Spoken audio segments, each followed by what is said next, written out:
से ये तीसरी बात कि अंग्रेजों ने हिंदुस्तान को बर्बाद करने के लिए एक और जो सबसे खतरनाक काम किया। कभी कभी एक बार मेरे एक दोस्त ने पूछा था कि तुम्हारे मन में इतना गुस्सा है, इतना जहर है, तुम अंग्रेजों को कौन से दो कामों के लिए कभी माफ नहीं कर सकते? बाकी सब काम के लिए तुम चाहो तो उनको माफ कर दोगे। तो मैंने मेरे दोस्त को लिखा था, वो लंदन में रहता, उसने चिट्ठी से मुझको पूछा कि कौन से ऐसे दो काम हैं जिनके लिए तुम कभी अंग्रेजों को माफ नहीं कर सकते? तो मैंने कहा मैं अंग्रेजों को दो काम के लिए कभी माफ नहीं करूंगा। पहला, एक तो उन्होंने हिंदुस्तान की न्याय पद्धति को बर्बाद किया, और दूसरा उन्होंने हिंदुस्तान की शिक्षण पद्धति को बर्बाद किया। इन दो कामों के लिए मैं कभी माफ नहीं कर सकता हूं। और ये दोनों काम एक ही व्यक्ति ने किए थे, मैकॉले ने। मैकॉले ने ही हिंदुस्तान की शिक्षण पद्धति बर्बाद की थी, मैकॉले ने ही हिंदुस्तान की न्याय पद्धति बर्बाद की थी। और वो मैकॉले की चलाई गई न्याय पद्धति आज तक चल रही है, मैकॉले की चलाई हुई शिक्षण पद्धति भी आज तक इस देश में चल रही है। मैकॉले ने क्या किया था? मैकॉले को भेजा गया था इंग्लैंड से बाकायदा एक मिशन पर, और वो मिशन क्या था? हिंदुस्तानी समाज को तोड़ना है, इसके लिए मैकॉले आया था। तो हिंदुस्तानी समाज को तोड़ने के लिए मैकॉले ने काफी अध्ययन किया था, और उस अध्ययन के बाद उसको जानकारी मिली कि हिंदुस्तानी समाज को तोड़ना है तो हिंदुस्तानी संस्कृति को तोड़ना पड़ेगा, नहीं तो ये समाज नहीं टूटेगा। और हिंदुस्तानी संस्कृति कैसे टूटेगी? बहुत अध्ययन करने के बाद मैकॉले इस निष्कर्ष पर पहुंचा कि हिंदुस्तानी संस्कृति जिस जगह से चलती है वो जगह तोड़ दो तो संस्कृति टूट जाएगी। तो वो जगह क्या थी? उसने कहा गुरुकुल, माने हिंदुस्तान में चलने वाले स्कूल्स और कॉलेजेस, जिनको बहुत सुंदर शब्द दिया गया है गुरुकुल।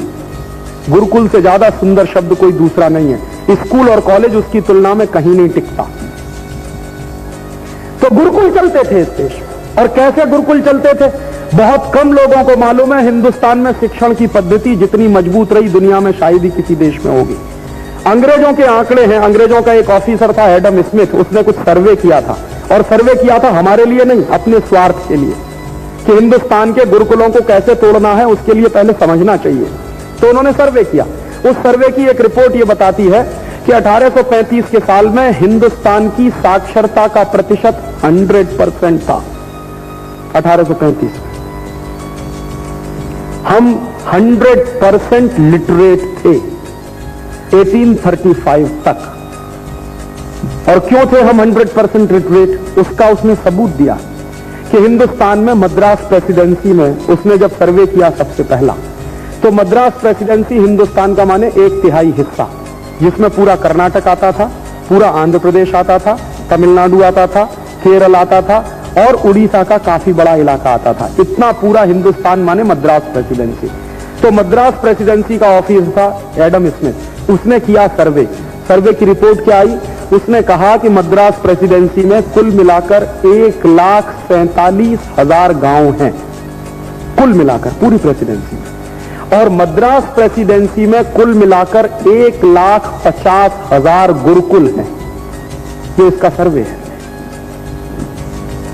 आप जरा हिसाब लगाइए, हर गांव में एक गुरुकुल है, और हर गांव में एक गुरुकुल है माने हर गांव में एक स्कूल या कॉलेज है। और अगर हर गांव में एक स्कूल और कॉलेज है तो साक्षरता तो 100% होने वाली है। एक दूसरी बात और बता दूं आपको, जो आपको आश्चर्य लगेगा, मुझे भी नहीं मालूम था। जब एडम स्मिथ का सर्वे में निकाल के लाया लंदन के हाउस ऑफ कॉमन्स की लाइब्रेरी से, तब मुझे पता चला। एडम स्मिथ ने एक दूसरी बात और लिखी आश्चर्यजनक, कि वो जो 1,50,000 गुरुकुल हैं उनमें से 22,000 गुरुकुल उच्च शिक्षा के स्थान हैं, माने इंस्टीट्यूट फॉर हायर एजुकेशन, जिनको हम यूनिवर्सिटीज कह सकते हैं। 22,000, एक दो नहीं, 22,000। क्या शिक्षा उसमें दी जाती है?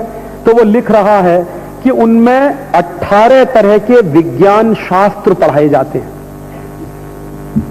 जिनके नाम भी हमको नहीं मालूम। क्या क्या पढ़ाते हैं?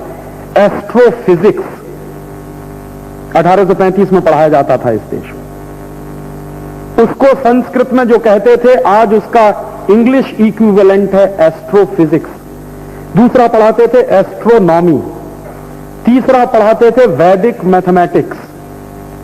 और वैदिक मैथमेटिक्स के कैलकुलेशंस ऐसे हैं कि आप 3-4 सूत्र सीख लीजिए, कैलकुलेटर से जल्दी कैलकुलेशन आप कर सकते हैं। वैदिक मैथमेटिक्स में ऐसे कई फॉर्मूले। हमारी एक कोई बहन है, उसका नाम है शकुंतला देवी। तो कहा जाता है कि वो कंप्यूटर से ज्यादा तेज खेल, उनको कुछ नहीं मालूम, वैदिक मैथमेटिक्स की मास्टर है वो, बस और कुछ नहीं। तो वैदिक मैथमेटिक्स उनको इतना जबरदस्त आता है कि वो आप उनको 1000 संख्या का मल्टीप्लिकेशन दे दीजिए, सेकंड्स में वो जवाब दे सकती हैं। वो फॉर्मूले थे वैदिक मैथमेटिक्स में, वो पढ़ाया जाता था।